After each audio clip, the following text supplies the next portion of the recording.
पूरा देश बाबा साहब के प्रति कृतज्ञता व्यक्त करता है। कम से कम हम तो ऐसा नहीं कर सकते जिससे बाबा साहब का अपमान हो पाए।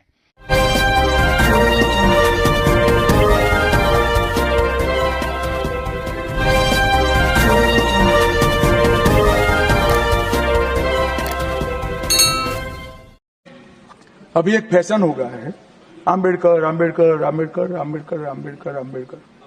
इतना नाम अगर भगवान का लेते हैं तो 7 जन्मों तक स्वर्ग मिल जाता। मैं उस पार्टी से आता हूं, उस संस्कृति से आता हूं जो स्वप्न में भी बाबा साहब के विचारों का या बाबा साहब के स्वयं का अपमान नहीं कर सकते। हम जानते हैं कि देश के संविधान को समावेशी बनाने में देश के पिछड़े वर्ग को, दलितों को, आदिवासियों को, गरीबों को और वंचितों को न्याय दिलाने के लिए और देश के लोकतंत्र की नींव को इतनी नीचे तक गहरी पहुंचाने में बाबा साहब का बहुत बड़ा योगदान है। पूरा देश बाबा साहब के प्रति कृतज्ञता व्यक्त करता है।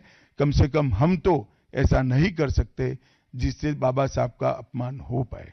और मैं फिर से एक बार कांग्रेस के ये कुत्सित प्रयासों की घोर निंदा करता हूं और जो संविधान पर दोनों सदनों में चर्चा हुई, कम से कम भारतीय जनता पार्टी की ओर से चर्चा का स्तर मेंटेन करने का पूरा प्रयास किया गया था, विषय पर बोलने का आग्रह किया गया था और तथ्य के साथ बोलने का आग्रह भी हमारे सारे वक्ताओं ने किया था।